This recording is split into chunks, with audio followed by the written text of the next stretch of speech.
Salam sejahtera bagi kita semua. Kita berjumpa kembali dalam Suara Pengembalaan Gereja Isa Al-Masih Jemaat Banyumanik. Hari ini kita akan merenungkan kebenaran firman Tuhan yang terdapat di dalam 1 Korintus pasal 11 ayat 1 sampai 16. Lalu kita akan baca ayat 1 sampai 3 dan Bapak Ibu semua bisa meneruskan baca sampai ayat 16. Demikian bunyi firman Tuhan. Jadilah pengikutku, sama seperti aku juga menjadi pengikut Kristus.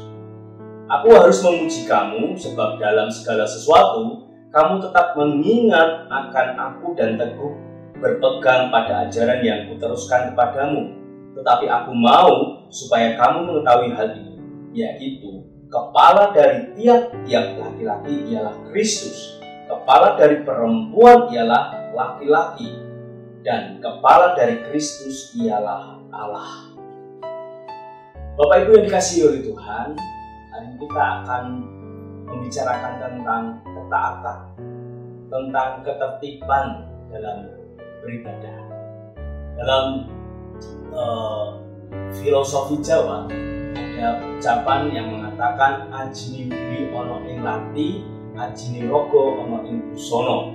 Artinya harga diri seseorang itu dari mulut kita, dan ketika harga penampilan kita itu dipandang baik ketika kita dari busana kita. Terlepas dari itu, terlebih daripada itu adalah secara keseluruhan itu menampilkan kepribadian kita. Bapak Ibu yang dikasihi oleh Tuhan, pada saat Paulus berbicara dengan jemaat di Korintus, ada suatu hal yang membuat jadi batu sandungan ketika para perempuan atau juga laki-laki, di sini dikatakan dalam ayat-ayat berikutnya adalah mengenai tentang penampilan rambut. Bapak Ibu yang dikasihi oleh Tuhan, sebenarnya dalam konteks di Korintus ini ya tidak bisa disamakan dengan konteks di Indonesia.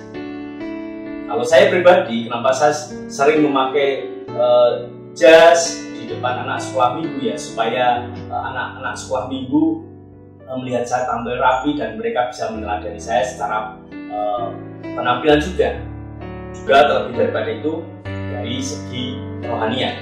Bapak Ibu dikasih oleh Tuhan, jadi dalam bergereja atau berjemaah, ternyata di Korintus ini menemukan Paulus menyoroti tentang penampilan bagaimana seorang yang menyampaikan kebenaran firman Tuhan.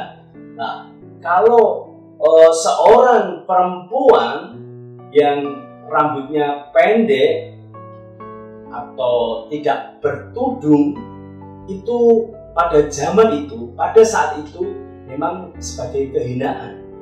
Karena pada waktu itu umumnya perempuan yang baik-baik itu rambutnya panjang. Kemudian ketika ada rambut pendek atau bahkan dipotong pendek itu lebih mengarah ke perilaku menyimpang, bisa lesbian atau para penyembah prajur bakti. Nah, Paulus mau membedakan di jemaat di Korintus supaya ibu-ibu atau kaum wanita berpenampilan tidak seperti mereka, sehingga harus berambut panjang. Kemudian para laki-laki juga tidak menjadi sorotan ketika mendapati laki-laki itu berambut panjang. Nah, mungkin Bapak Ibu bertanya, wah, Yesus saja rambutnya panjang. Itu saya tidak menemukan dalam teks Alkitab apakah Yesus rambutnya panjang seperti di gambar-gambar itu. Nah, itulah imajinasi para pelukis di abad pertengahan. Tetapi pada zaman Rasul Paulus, kalau kita membaca di sini, disinyalir pada zaman itu para laki-laki itu rambutnya tidak panjang. Nah, tetapi lebih daripada itu, dalam teks ini menekankan adalah soal ketaatan. Bagaimana perempuan harus taat kepada laki-laki, laki-laki kepada Kristus, Kristus kepada Allah. Membicarakan tentang kepala berarti ada kuasa, ada kekuasaan. Dan namanya membicarakan tentang kekuasaan berarti bagaimana posisi yang lebih tinggi harus dihormati, tetapi bukan berarti yang lebih tinggi akan bertindak sewenang-wenang, semena-mena. Nah, Bapak Ibu yang dikasih oleh Tuhan, di dalam berjemaat, berpenampilan rapi, sopan itu sangat berguna, karena tidak akan menjadi batu sandungan bagi orang lain.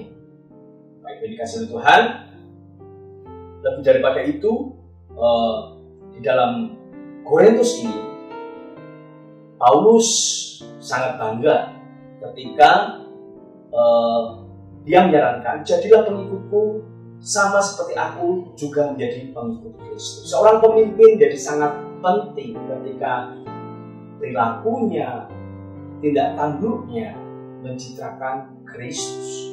Paulus berani bicara, ikutilah aku, ikutilah petunjukku, jadilah pengikutku. Karena Paulus dengan sungguh-sungguh mengikuti teladan Kristus. Mari kita jemaat yang dikasih Tuhan menjadi teladan bagi keluarga kita. Di dalam jemaat pun menjadi pemandangan yang manis, tidak di batu sandungan ketika kita berdandan, berpakaian, berpenampilan. Karena semua yang dipandang baik, semua yang dilihat indah, dan semua yang kelihatan baik itu akan menepis anggapan yang buruk, dan juga sebagai pembedaan bahwa kita orang-orang yang taat, jujur, dan secara khusus boleh meneladani pikiran-pikiran Kristus dalam kehidupan berjemaat. Kiranya kebenaran firman Tuhan menjadi pengingat bagi kita bahwa hal yang terpenting memang bukan soal penampilan baju dan pakaian, tetapi apa yang kita kerjakan, apa yang kita lakukan di depan sesama jemaat.